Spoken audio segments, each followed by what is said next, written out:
Hello and welcome. Thank you very much for joining me again. I hope you just did that breath work. I put out, I don't know, 20 plus breath work meditations, and I really hope that you're following along. I see that definitely a lot more people watch that. So I hope that you're not just watching it and you're doing it and improving and learning, understanding your lungs abilities, and yeah, I really hope that that's what's going on. I got some people reaching out to me asking me about my routine. Again, I've gone over my routine many times already. I'm sure people who listen each time are tired of hearing about my morning routine. Um, but people have asked also about what I'd eat, what I normally eat, and what I would recommend. Everybody is different. And I honestly would more so go towards what to stay away from. And we've talked about sugar in particular. We've talked about fried foods. We talked about a lot of these things have pesticides, fruit and vegetables in particular, or non-organic.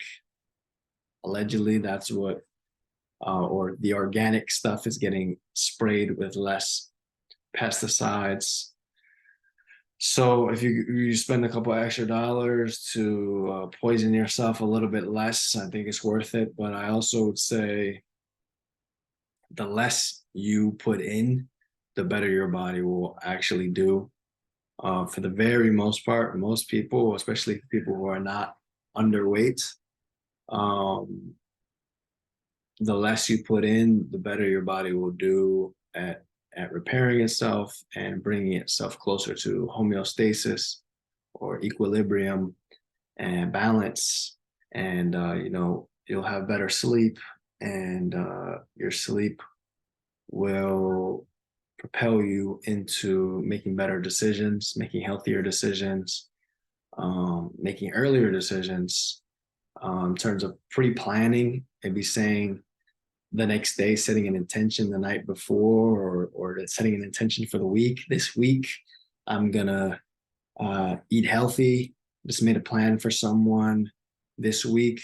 Their goal is to take 14 walks. Now that could be 10 minutes each, 5 minutes, doesn't matter. The goal is 14, so that's two a day. And that person is going to do um, the morning walk and the post dinner walk.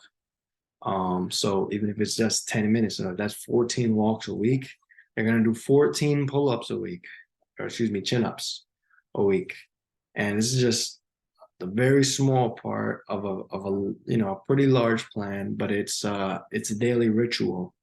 And that person has already shown that just by doing one chin-up a day, for the most part every day, sometimes maybe every other day, your body gets your body begins to understand your body weight and the strength that it needs to produce in order to do whatever you're trying to do. Your body adapts, and it adapts very quickly. Just one chin up a day, let's say, for 3 weeks. And now this person can now do two, so that's how fast things happen.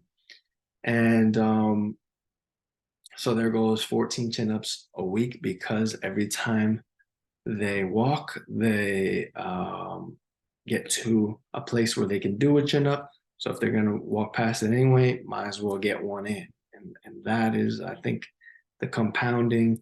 And it's more about the mindset, more about, and seeing the progress, and just doing your best, right? You're not gonna go from a sedentary lifestyle to Mr. or Mrs. Olympia overnight. And maybe that's not even your goal. You just want to be healthier, not even necessarily healthy, just healthier. So, yeah, it's little stuff like that. With my own personal routine, I'm in the fourth week of a burn fat add muscle routine, and just the intention of it, just the, not going out there. I basically would go out there blank slate before and just think, I'm just gonna do as much as I can today without exhausting myself, so that way I can come back tomorrow and the next day and the next day and the next day. But now I've really created more so of a routine where it kind of was worked backwards, where on Sundays I sprint.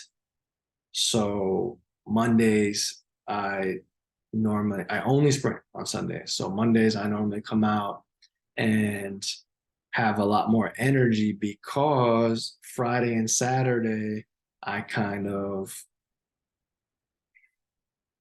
do kind of half of what I would normally do. So just get in there, break a sweat, do some different stuff, do some more stretching, do some more animalistic primal type movements, um, and just keep everything light, not going hard, not going crazy.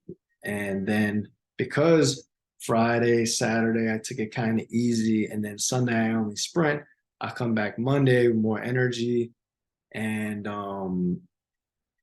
and also, more strength. So then on that Monday, I'll either max out, see how much I could possibly do, and whatever it is. Normally it's pull-ups, chin-ups, push-ups, normally on the same day. Or I think I'm gonna change to just doing that once a month, max out, and just doing my normal kind of working sets, but also increasing the volume, increasing the sets each week and each month as I go along. So, but I can see that I've made significant progress in just a month of really trying to do something in particular rather than just maintain strength and kind of. I was really just doing a strength workout and not an add muscle workout, and I'd like to add muscle. Why not? So, but I don't want to add muscle from just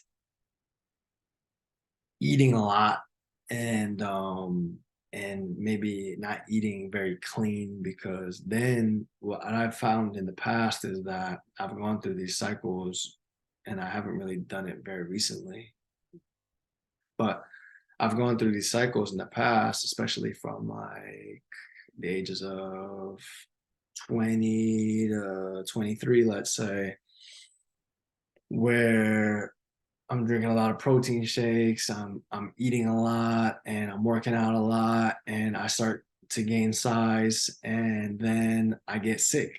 And I get sick because I've been having subpar nutrition. And I mean, it's definitely exposure to other people, but again, you can't catch anything unless your own immune system is not optimized. So what I was putting in, and I was putting in too much, too constantly, eating too late at night. And so now I've switched to basically only eating during the daytime. I start the day often with a lot of fruit, papaya in particular. Then I go 1 hour after papaya. I don't drink or eat anything, because papaya um, cleanses your colon, but also produces some um, produces some change in your gastric acid that you don't really want to mix anything with the papaya. It's not, you won't really feel it in particular, but it's just not good for you. So then after the papaya, I followed up with some watermelon. Sometimes make some watermelon juice, smoothie, whatever, and then I'll eat some maybe almonds, some walnuts, and I'm not hungry.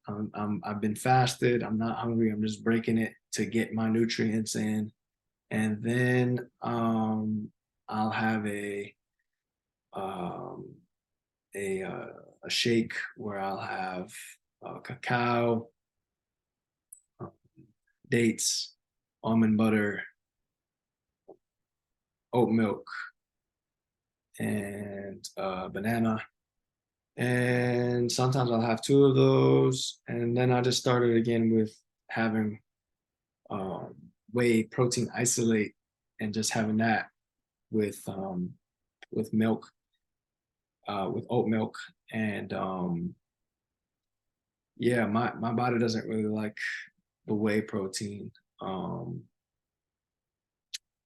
so I'm just kind of adjusting to it, but also wondering if I'm gonna continue doing that. But it's definitely working. You cannot stumble upon, you have to get your body weight in grams of protein if you're going to maintain or add muscle.